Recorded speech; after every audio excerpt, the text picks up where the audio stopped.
C'est la dernière vidéo de ma chaîne YouTube, avant un bon moment, 2 mois minimum. Je vais vous expliquer pourquoi dans cette vidéo, et pour ça, il va falloir revenir sur les 5 dernières années depuis la création de cette chaîne, sur les évolutions et les événements marquants, dont un en particulier qui s'est produit fin 2023. Et avec tous ces éléments, je pourrais vous expliquer pourquoi la rentrée va être différente, vraiment différente par rapport aux 5 dernières années qu'on a passées ensemble. C'est l'occasion de parler argent, le sujet qui fait le plus parler sur internet, et ainsi d'être complètement transparent avec vous, et de vous parler de ce que j'aime sur les réseaux, mais aussi de ce que je n'aime pas. Et c'est peut-être là-dessus que je vais le plus insister. Prenez un petit café, un petit thé, un petit lait chocolaté, posez-vous, on va discuter tous ensemble. Bon, ok, il n'y a que moi qui vais vous parler, mais il faut se mettre dans une petite ambiance bien cosy, en mode salon de thé. En général, c'est pas le genre de vidéo qui fait beaucoup de vues quand je fais que parler, que je parle pas de santé sur ma chaîne, donc du coup, je considère qu'on est en petit comité, il y aura pas de tabou entre nous. Je vais vous balancer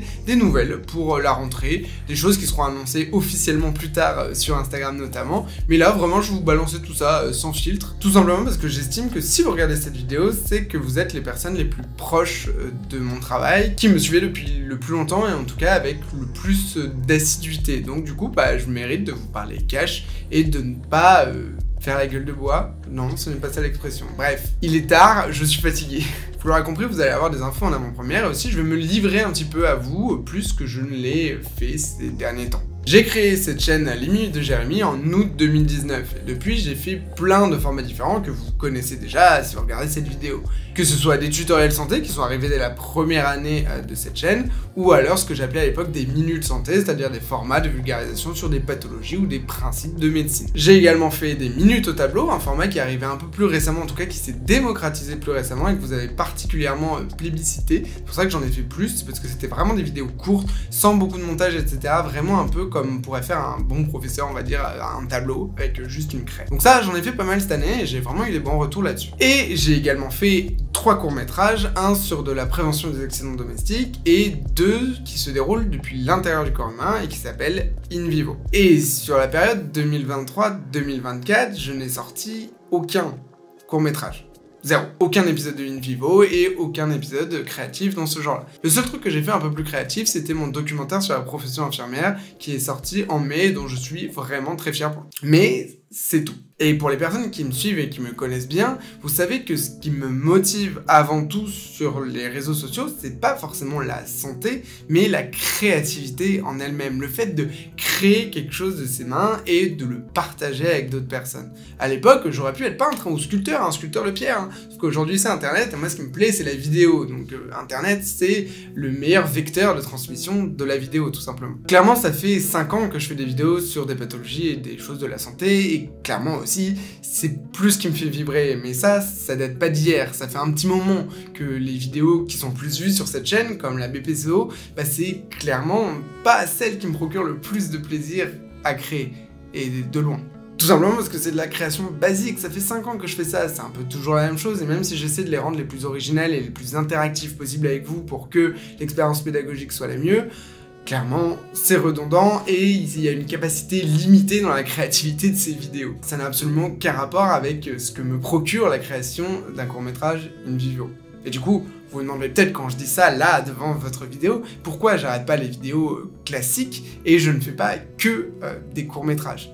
Bah cette question je me la suis posée, et pas que depuis hier, je me la suis posée depuis le début. Tout simplement parce que j'ai commencé cette chaîne YouTube avec un court-métrage sur la prévention des accidents domestiques pédiatriques. Et à ce moment-là, j'avais déjà fait ce constat, ok c'est très cool, mais c'est impossible de faire vivre une chaîne avec que les courts-métrages. C'est très onéreux, ça coûte très cher, et ça prend énormément de temps. Et aussi, tout simplement, parce que je me rends bien compte que ces vidéos comme la BPCO, même si moi je prends beaucoup moins de plaisir à les faire, et bah ça trouve son public, et surtout, au-delà de trouver son public, je m'en fous des stats, honnêtement, mais clairement c'est les vidéos les plus vues parce que ça aide des étudiants et des professionnels de santé, paramédicaux, médicaux, je ne fais pas la différence, ça touche absolument tout le monde.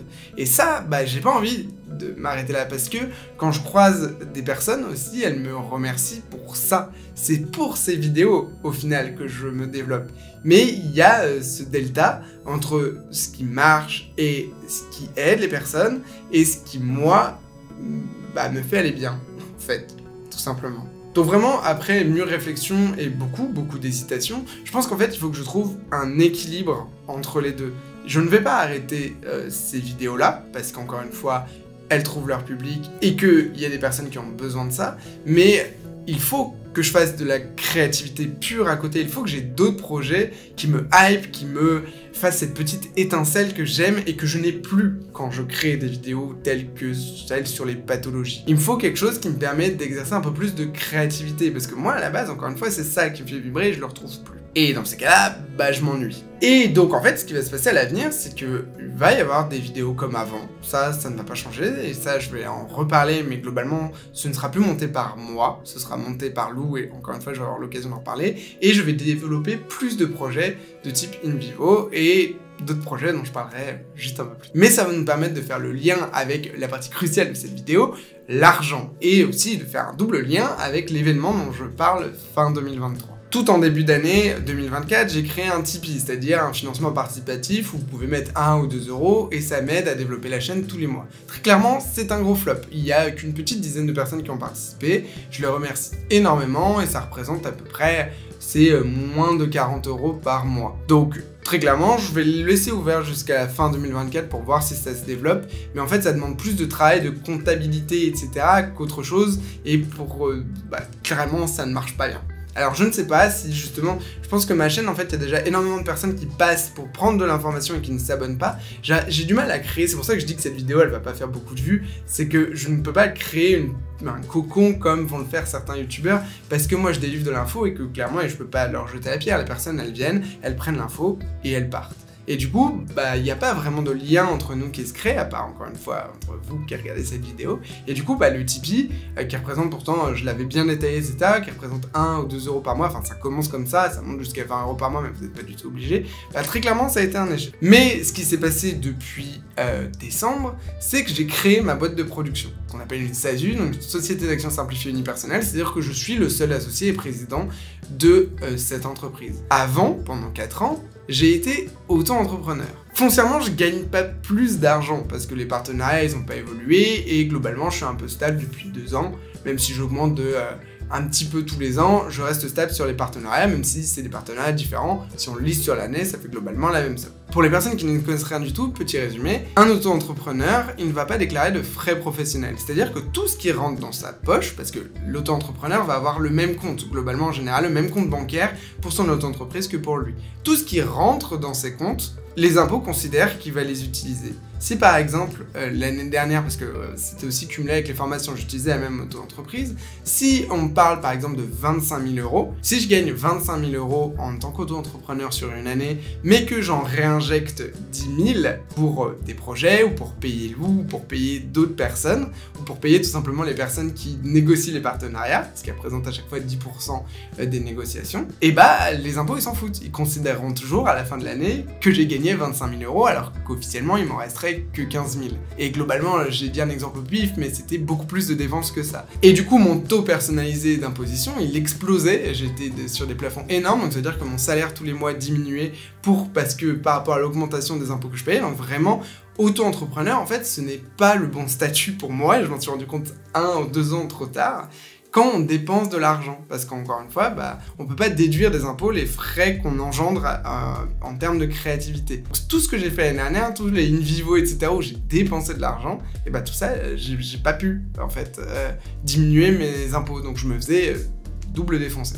Sachant que sur l'auto-entreprise, on paye 24% sur tout ce qu'on gagne. Quoi qu'il se passe, même si on les dépense, on paye 24% de cotisation sociale dessus. Avec une entreprise, même si c'est une petite boîte de production, on a ce qu'on appelle le chiffre d'affaires, donc c'est ce qui rentre dans l'entreprise, et on a les bénéfices. Et les bénéfices, c'est le chiffre d'affaires moins les dépenses.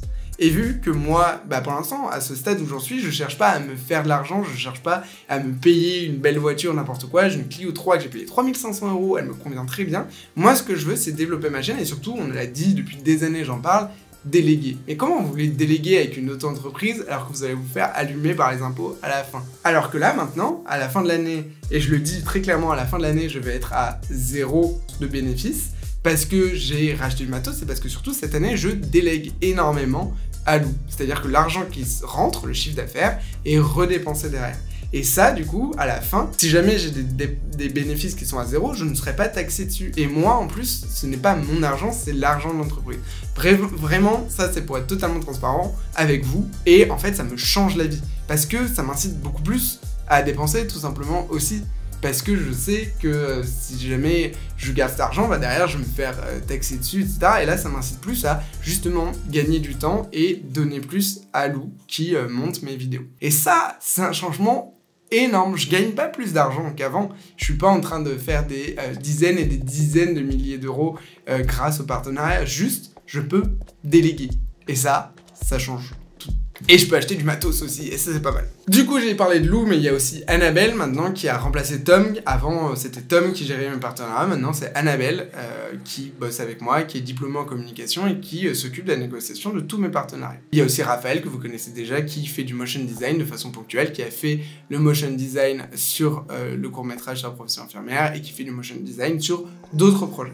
Je pense que c'est vraiment à partir de la rentrée que je vais trouver cet équilibre que je cherche depuis des années. Vous savez, pour ceux qui me suivent sur Insta, je cherche entre activités professionnelles, je suis à temps plein à l'hôpital, et je n'ai pas envie d'arrêter ça, et de toute façon, j'aimerais bien passer à 80%, mais pour l'instant, je ne peux pas.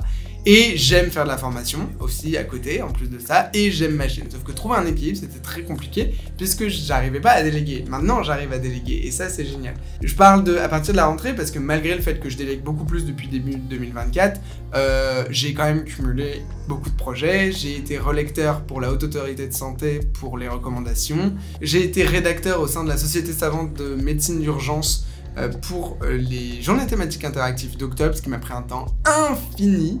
Et j'ai créé un bouquin. Voilà, moi je vous balance l'info comme ça, je vous ai dit qu'il y aurait des breaking news. Il sort en octobre, je vous en dis pas plus, mais voilà, ça a été un gros morceau et je suis très content de l'avoir terminé. Il y a eu aussi, vous vous rappelez du projet peut-être Immersive, on a vendu nos parts, donc ça a pris du temps et surtout maintenant ça nous libère du temps, vraiment. Et puis de la charge mentale, je vous passe les détails, j'ai fait un post unique Insta là-dessus. Ça s'est très mal terminé et on est très content avec Louis de s'être débarrassé de ça. Et il y a eu aussi un projet de mini-série dont je vous ai pas du tout parlé parce que ça dépendait d'un financement, un financement qu'on n'a pas eu. Donc du coup cette mini-série elle est décalée, donc là aussi bah, ça me libère du temps. Donc je l'ai dit, on va peut-être diminuer un peu les vidéos normales mais elles vont continuer et je vais essayer de faire plus de créativité à côté.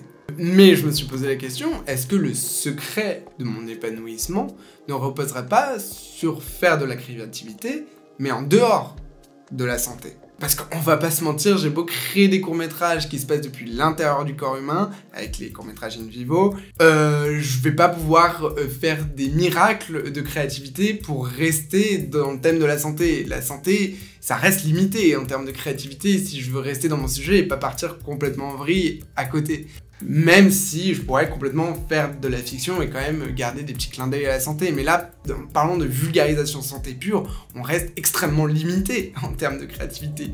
Et c'est le moment de vous avouer que je vous ai parlé d'un bouquin qui sera publié en octobre, mais en fait il s'agit de mon deuxième livre.